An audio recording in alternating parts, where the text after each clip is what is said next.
Alaska is the largest state in America and one of the most photographed places on Earth. Denali, Glacier Bay, the northern lights above the Brooks Range. That is the front of the brochure. This video is about the back of it. There is a beach near Wrangell where 8,000-year-old rock carvings vanish at high tide, and no one knows who made them. There is a mesa north of the Arctic Circle where Ice Age hunters lit 40 campfires and left scientists almost nothing to work with. There is a cave in the Tongass rainforest where the bones of a man who died 10,300 years ago are still rewriting how we think the Americas were first peopled. And there is an island in the Aleutians where a place name has been spoken aloud for 8,400 years, and no one alive today knows what it means anymore. Stay for number 1. It is the entry that stayed with us longest. If this is the Alaska that did not make the travel guide, subscribe because we find it every week. Today, we are counting down 12 ancient sites in Alaska that scientists can't explain. Number 12. Petroglyph Beach, Wrangell, Southeast Alaska. Wrangell is a fishing city of about 2,500 people on the Inside Passage. It does not appear on many travel itineraries. About a mile north of downtown, there is a beach. At low tide, the rocks reveal faces, spirals, a 2-foot orca carved into dark basalt, salmon, geometric designs that researchers have studied for decades without agreeing on their meaning. Between 40 and 50 individual petroglyphs, pecked into metamorphic rock in the intertidal zone, estimated at up to 8,000 years old, among the oldest rock art in the Pacific Northwest. Some researchers believe the carvings predate the Tlingit people of the area. That would make the carvers completely unidentified. Theories include territorial markers, ceremonial records, and salmon stream designations. The Smithsonian reported in 2024 that they remain a mystery to researchers who have studied them for decades. The carvings were made in the intertidal zone. They go underwater twice a day, every day. 8,000 years of tides have not moved them. The site is open to the public. Check the tide tables before you go. Number 11. Karluk Lake, Kodiak Island, Southwest Alaska.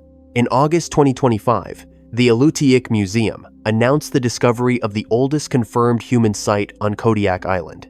It dated to approximately 7,800 years ago. A campfire, less than a foot in diameter. The site is called Alagnaru Artulik, which translates from the Ipiutak language as lots of kinds of berries. It sits on the shore of Karluk Lake in the roadless interior of Kodiak Island, reachable only by floatplane or boat. The researchers were not looking for a record. They returned to an already known site with house depressions visible on the surface and began excavating beneath it. Beneath those visible ruins, they found older layers, and beneath those, older still. At the very bottom of the stratigraphic sequence, a ring of cobbles around a hearth, dated by 2 pieces of charcoal. The previous oldest confirmed human evidence from anywhere on Kodiak Island was approximately 7,500 years old.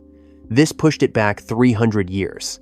Director of Archaeology Molly Odell noted that people were probably also living on the coast at the same time, but those sites may have eroded or be underwater now. There may be chapters of Kodiak Island's human history sitting on the floor of the Gulf of Alaska, unreachable and undated.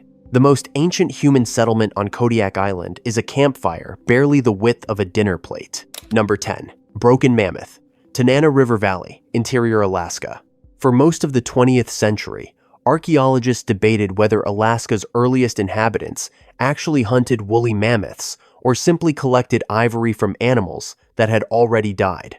A bluff above the Tanana River, near Delta Junction, settled the question.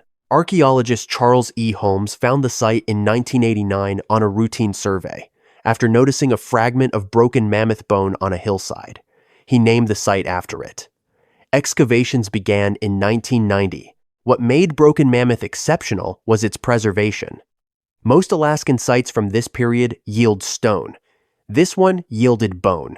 Mammoth tusk ivory at the site was radiocarbon dated and proved contemporary, with the human occupation not scavenged from animals that died long before. These people and the mammoths were alive at the same time. The oldest hearth charcoal dates to approximately 12,200 years ago. Analysis of the fire pits, tools, and food remains identified distinct activity zones. Areas for making tools, areas for preparing food, areas for refuse. a functional, deliberate camp with an internal logic. The site was occupied at least 3 separate times, the last of them around 2,500 years ago. The site is named after a bone fragment, so unremarkable it almost went unnoticed, and would have left one of the oldest Ice Age hunting camps in interior Alaska buried indefinitely. The site is 35 years into excavation. Every summer, another layer gives something up. Number 9. The Old Whaling Site. Cape Krusenstern National Monument, Northwest Alaska. They had harpoons. They had butchering tools designed for large marine animals. 5 houses sunk into the earth for winter, and 5 shallow houses near the beach for summer, arranged on Beach Ridge, 53 at Cape Krusenstern, above the Arctic Circle, where 114 beach ridges along the Chukchi Sea coast form a 5,000-year physical record of human presence. By every physical indicator, they were whalers. Here is the thing. The animal remains at the site do not support that. Whale bones are not present in sufficient numbers to indicate whaling as a primary food source. Archaeologist J. Lewis Giddings, who excavated the site beginning in the late 1950s, wrote, "The old whalers are the mysterious people of Cape Krusenstern. They appeared suddenly at the Cape, and then disappeared. The old whaling culture is an enigma in the prehistoric record of the Arctic. This is the only known old whaling culture site in the world. The occupation dates to approximately 850 to 1,110 BC. There is no identifiable predecessor culture. There is no traceable descendant culture." A 2003 reinvestigation identified evidence of at least 3 distinct occupations. They arrived. They built seasonal houses. They brought the tools of whalers. They left no whales in the record and no explanation of where they went. If you are enjoying the parts of Alaska that did not make it into the travel brochure, give the video a thumbs up and let us know in the comments. Have you ever visited a place where history was literally right under your feet? Number 8. Trail Creek Caves. Seward Peninsula, Northwest Alaska. In 1949, Danish archaeologist Helge Larsen excavated a group of 12 limestone caves on Alaska's Seward Peninsula. He recovered stone tools, bone fragments, and assorted material. He packed everything carefully and shipped the collection to the Danish National Museum in Copenhagen. It sat there for nearly 70 years. In 2016, National Park Service archaeologist Jeff Rasick was conducting routine archival research in Copenhagen when he opened those boxes. Inside one of them was a tooth, a single baby tooth belonging to a child, approximately 18 months old, excavated in Alaska in 1949 and essentially forgotten since. Radiocarbon dating placed it at 9,000 years old, the oldest known human specimen in the North American Arctic at the time, more than twice as old as the next oldest remains. The caves were originally discovered in 1928 by 2 Inupiaq, residents of Deering, Alaska, Taylor Moto, and Alfred Carman, who found arrowheads there. A 1,948 excavation produced materials, subsequently destroyed in a fire in Nome. The 1949 collection is what survived. Genomic analysis linked the child to the ancient Beringian lineage, a human population genetically distinct from all other Native Americans. Isotopic analysis also showed the family did not rely primarily on fish or marine resources, which was unusual given their location on the Seward Peninsula. The tooth of an 1-8-month-old child sat in a box in Denmark for 70 years before anyone understood what it was. Number 7. The Mesa Site. North Slope, Alaska. North of the Arctic Circle, out where the North Slope extends flat and treeless to the horizon and almost nobody travels today, there is a mesa. It rises abruptly from the surrounding tundra. From the top, you can see in every direction without obstruction. No trees, no hills, nothing between you and the horizon. 13,000 years ago, people climbed to the top of that mesa and lit fires. The site, managed by the Bureau of Land Management just outside the National Petroleum Reserve, has yielded thousands of stone artifacts and the remnants of exactly 40 ancient hearths. The hearths are visible in the sediment as blackened areas roughly the size of an open hand. The projectile points recovered were designed to be mounted on spears and used against large Ice Age mammals, steppe bison, musk ox, caribou. The people associated with this site are understood to be ancestors of the Inupiat people. Here is what scientists cannot answer. Not a single useful bone fragment has been recovered from the animals these hunters pursued. Every other significant Alaskan site from this period gives archaeologists faunal remains, the direct record of what was killed and eaten. The Mesa site gives them stone tools and ash. The weapons are there. The food is not. UAF scientist Stormy Fields is now conducting stable isotope analysis on the sediment from those hearths, testing ancient ash for chemical traces of what was cooked in those fires. The technique was not available a decade ago. The Bureau of Land Management published updated research on the site in December 2025. The work continues. Scientists can identify every Ice Age species that roamed the tundra below this mesa 13,000 years ago. They cannot confirm which ones the hunters actually ate. Number 6. Anangula Island, Eastern Aleutian Islands, Alaska. The island is 1.4 miles long. Barren tundra over volcanic ash. No roads, no facilities, no permanent residents. About a mile offshore from Nunalleq Island in the Eastern Aleutian chain, in the Bering Sea. On a bluff at the southeastern end, people were living approximately 9,000 years ago. It is the oldest known human settlement in the entire Aleutian Islands. The site carries a quality that most ancient places do not. The name itself. Researchers noted decades ago that Anangula is so old that the Nunalleq people, who have spoken it continuously, generation after generation, without interruption, no longer have any understanding of what it means. The word survived. The meaning did not. The stone tools found at the site, made of chert, shale, basalt, and obsidian, were produced from materials that do not exist on Anangula Island. Whoever was living here brought their raw materials in from somewhere else. When the settlement was established, roughly 8,400 to 9,000 years ago, the island was almost certainly still connected to Nunalleq Island. Sea levels were lower after the last glacial maximum. The people came to what was likely a peninsula. As the seas rose over the centuries that followed, the land connection was severed. The inhabitants stayed, which means they had boats capable of navigating Bering Sea waters. Then the Okmok volcano, about 70 kilometers away on Nunalleq Island, erupted. The site was buried under nearly 2 meters of volcanic ash. The village was abandoned. The name Anangula has been spoken continuously for at least 8,400 years. No one alive today knows what it means. Number 5. Nunalleq, near Quinhagak, southwest Alaska. Around 1,640, a group attacked the Ipiutak settlement at what is now called Nunalleq on Alaska's southwest coast, at the edge of the Bering Sea. The attackers set fire to the perimeter structure to smoke out those inside. Approximately 50 people were killed. Archaeologists found at least one individual in the position of someone who had been digging an escape tunnel beneath a wall. The skeletons of women, children, and elders were found face down in the mud. The site was occupied between approximately 1,300 and 1,650 CE, during a period historians call the Bow and Arrow Wars, intense intertribal conflict among Ipiutak communities before Russian contact. Nunalleq was the first site to provide hard archaeological evidence of these wars, and the first to give them a confirmed date. What preserved everything was permafrost. Wood, grass, fiber, hair materials that normally decay in decades were frozen solid beneath the Bering Sea bluffs. Lead archaeologist Rick Knecht, who began work here in 2009 at the invitation of the Quinhagak community, noted that the grass matting from the site had been cut when Shakespeare walked the earth. Over 17 years of excavation, more than 100,000 artifacts were recovered. Wooden ritual masks, ivory tattoo needles, a belt of caribou teeth, children's toys, tools of every description.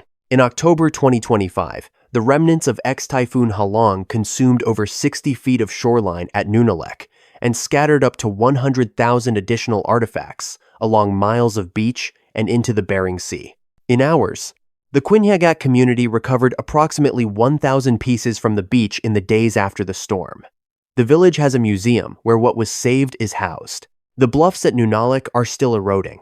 Number 4. The Ipiutak site, Point Hope, northwest Alaska.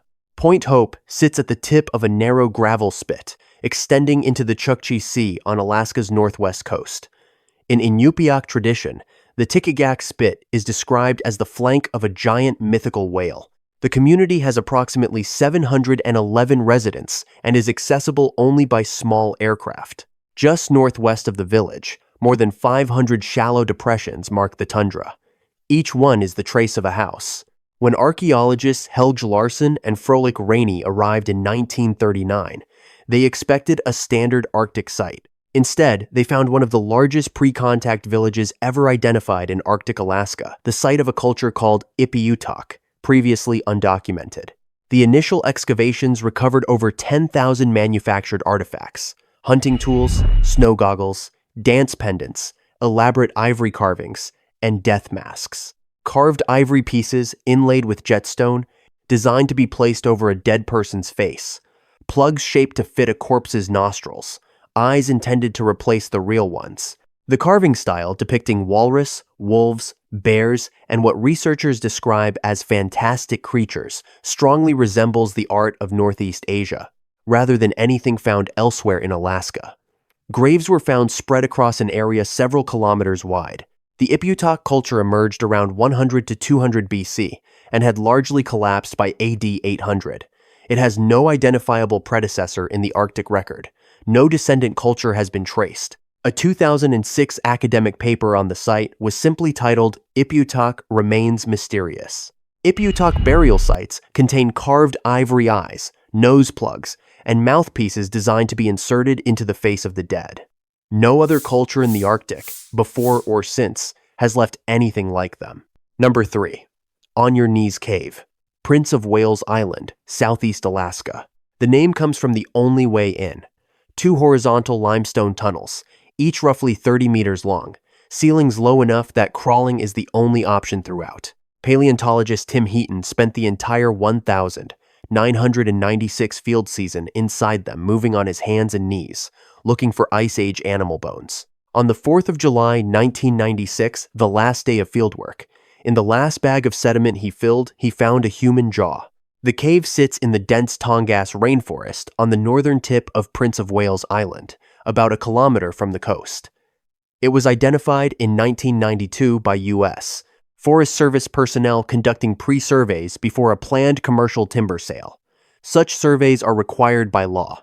The individual named Shukaka, he whose spirit looks out from the cave, by the local Tlingit people, was a man in his 20s. His remains dated to approximately 10,300 years ago, making them the oldest human remains ever found in Alaska or Canada at the time of discovery. Isotopic analysis showed his diet was primarily marine. Prince of Wales Island is accessible only by water or air. In 10,300 BC, the land bridge from Asia had likely already submerged. Shukaka arrived by boat. His presence on an island that could only be reached by water complicated the dominant theory that humans entered the Americas southward through an inland ice-free corridor and gave significant weight to the coastal migration. Hypothesis: DNA analysis, published in 2017, confirmed a direct genetic link between Shukaka and the Tlingit, Haida, Tsimshian, and Nisga'a peoples living in the same region today. On Your Knees Cave was identified because a timber sale required an environmental survey. Without that law, no one would have gone looking. Number 2. Swan Point, Shaw Creek Flats, Interior, Alaska. The blades are about an inch long, thin, razor sharp, produced through a specific and technically demanding sequence, preparing the stone core in a defined way before striking off each blade. The technique is called the Ubetsu method. Swan Point is a knoll above the Tanana River floodplain near Delta Junction in interior Alaska. Archaeologist Chuck Holmes found it in 1993 while conducting a routine survey for a proposed railroad extension. He had the oldest materials dated. They came back at approximately 14,000 years old, the oldest confirmed human occupation in Alaska. Holmes described it as the oldest, well-documented age we have for any humans in Alaska. Here is the wild part. The Ubetsu method was being used at the same time by the Dyuktai culture in Siberia. Swan Point is the only site in Alaska where this specific technique has been identified. Researchers do not describe the people here as having come from Siberia. They describe them as part of a Siberian cultural tradition, one whose eastern boundary had simply extended into what is now Alaska. The border did not yet exist. Worked mammoth tusk ivory was also found and radiocarbon dated, confirming that the people at Swan Point and the mammoths were alive at the same time. The site has 4 distinct cultural zones, representing human use from approximately 14,000 years ago to approximately 800 years ago. The same hilltop. 13,000 years of return visits. Artifacts are at the University of Alaska Museum of the North in Fairbanks. The site is not open to the public. The stone tools at Swan Point are so technically identical to Siberian tools of the same period that researchers describe the earliest Alaskans here as part of a Siberian cultural tradition, one that had not yet recognized a border. Number 1. Upward Sun River. Zaasa'ana. Tanana River Valley, interior Alaska. A sand dune rising from the Tanana River floodplain. Spruce and birch. The Alaska Range faint in the distance on a clear day. Nothing marks the site. Nothing would tell you to stop. 11,500 years ago, a family camped here in early summer. The structure they built is the earliest known residential structure in northern North America. They had fire pits, stone tools, evidence of small game and salmon. A seasonal camp. They expected to leave and return. Then the children died. In 2013, archaeologists working below the site's earliest layers found the remains of 2 infants at the bottom of a cooking hearth placed there, beneath the ash, beneath everything else. One had died at approximately 33 weeks of gestation. The other was approximately 6 weeks old. They are the youngest individuals ever recovered in the Americas from this time period. They had been placed together, covered in red ochre, a natural iron pigment. Alongside them, 4 decorated antler rods, 2 stone dart points, grave goods, for children who could not yet hold them. Above the infants, in the upper layer of the same pit, a 2010 excavation had already found a 3rd child. The cremated remains of a child approximately 3 years old. The Healy Lake Traditional Council named this child Asa Chij Tsenyin Upward Sun River Mouthchild. Researchers believe all 3 children died within the same summer, or perhaps across a few consecutive summers. What killed them is unknown. After the cremation, the family filled the pit with earth and left. They did not return. The pit was not built as a grave. It was a cooking hearth. At some point in that summer, 11,500 years ago, the place where they made their meals became the place where they buried 3 children and walked away from a camp they never came back to. The site is not marked. It is not open to the public. The children's remains were repatriated to the Healy Lake Traditional Council. The site has been backfilled. It looks again like a patch of interior Alaskan forest beside a river drainage. DNA recovered from the 2 infants contributed to the identification of the ancient Beringian lineage, a distinct early human population, genetically separate from all other Native Americans, who remained in Beringia for thousands of years and then disappeared from the record entirely. The site was found because a survey was legally required before a proposed railroad extension could proceed. There was no other reason to be there. 2 Ice Age infants, one who had not yet been born, one who had lived 6 weeks, were buried together under a cooking hearth, covered in red ochre, with decorated antler rods and dart points placed alongside them. They are the youngest individuals ever found in the Americas from this time period. What remains is a pit, a pigment, 4 antler rods, 2 dart points, and 11,500 years of silence. The brochure is not wrong. Alaska really is those glaciers and those mountains. It just leaves a lot out. If we had to choose one entry from this list, it would be number 1, not for the science, but for what a family did in a summer that went wrong 11,500 years ago. Which entry caught you off guard? Which site do you think belongs on this list that we missed? If this is the history you want to find, subscribe.